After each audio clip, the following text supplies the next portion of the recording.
جتنے بھی نبیوں پر کلام اترے، جتنے بھی نبیوں پر صحیفے آسمانی اترے، وہ صحیفہ کسی نبی کو یاد، نبیوں کو صرف یاد ہوا، کسی امتی کو یاد نہیں ہوا۔ لیکن قرآن کو دیکھو گے آج نور من کی اس بار کی چوٹی پر بھی تمہیں میرے محمد کے قرآن کے حافظ نظر آ جائیں گے۔ یہ وجہ کیا ہے؟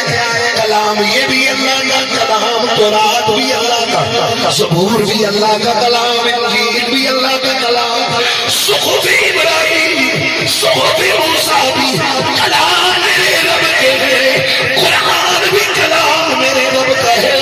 وہ کلام سوائے نبی کے کسی کو یاد نہیں، قرآن نبی کی ساری امت کو بھی یاد ہو سکتا ہے۔ وجہ کیا ہے؟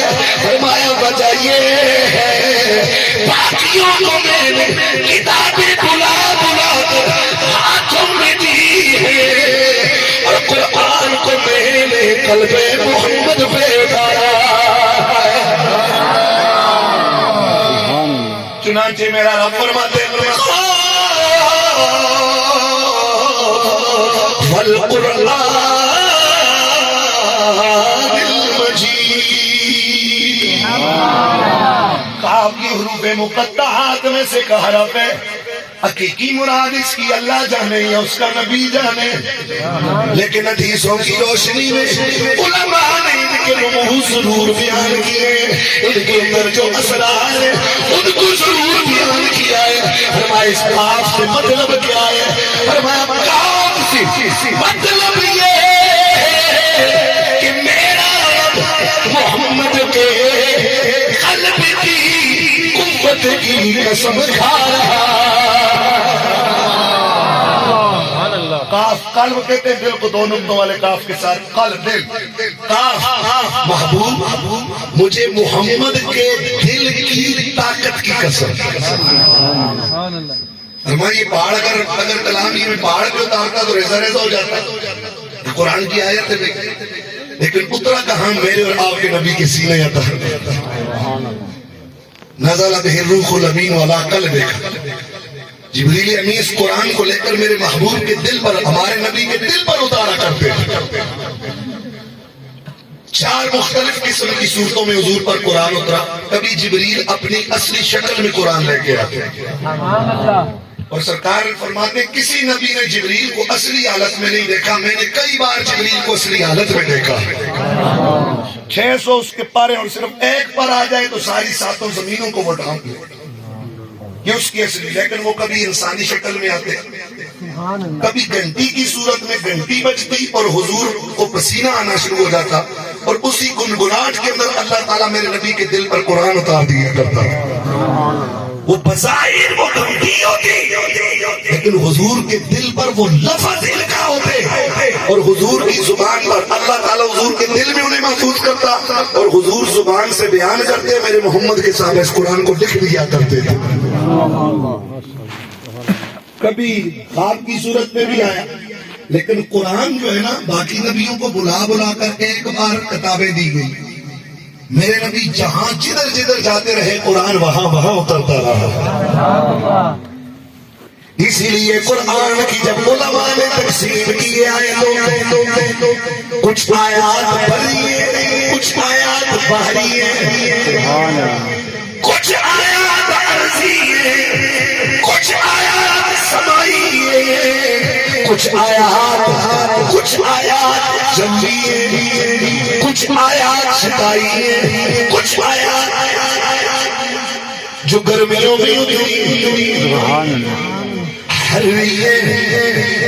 جو گرمیوں میں قرآن وہ قرآن گرمیوں والا ملایا، سردیوں میں اترا وہ شتائی ملایا، زمین پر حضور پہ اس وقت جو قرآن اترا وہ عرضی کہلایا، حضور شمع میرا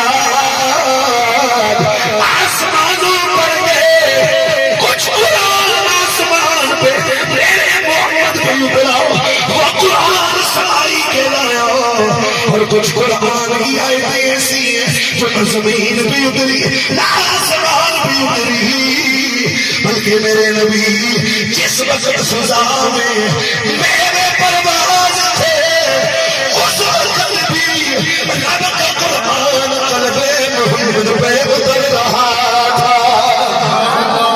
وہ قرآن جبھی کے لایا جو گرمیوں میں اترا, وہ قرآن ہردی کے لایا وہ سردیوں میں اترا, وہ سرخائی کے لایا جو دن کو نازل ہوا, وہ نہاری کے لایا جو قرآن رات کو اترا, وہ لہری کے لایا.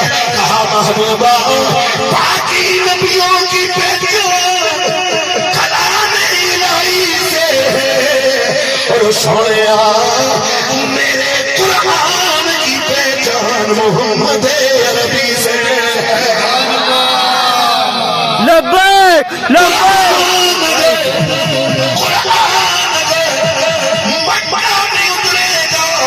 وہ صورت مکی کہلائے گی اگر مدینے میں اترے گا, وہ قرآن مدنی کہلائے گا.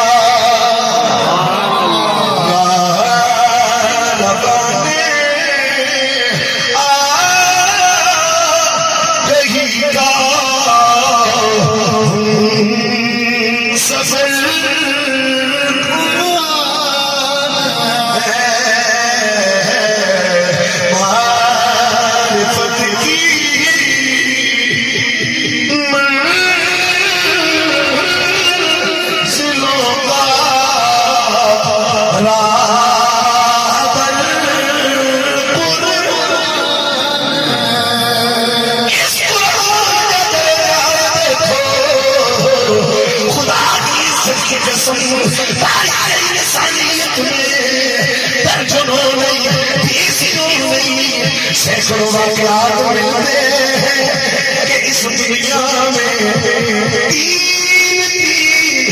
دن کے بچوں نے بھی پورا قرآن سنایا. ایک مہینے میں قرآن بچوں نے سنایا, 6 مہینے کے بچوں نے قرآن سنایا. واپس سے بولتے ہیں آپ کو زندوں نے قرآن سنایا, اور کئی ایسے واقعات ملتے ہیں کہ قرآن کے حافظ بنو قبر کے حوالے کر دیا ہے, اور راتوں ان کی قبروں سے قرآن کی تلاوت کی صدائیں بلند رہی. یہ قرآن زندوں نے بھی پڑھا, مردوں نے بھی پڑھا, بچوں نے بھی پڑھا. قرآن سننا میرے مصطفیٰ کی سنت, قرآن سنانا میرے مصطفیٰ کی سنت, قرآن سننا. تسی تنگ بیٹھے دو, پریشان نہیں, خوش چہرے نہ دو, محبت نہ کہہ سبحان اللہ.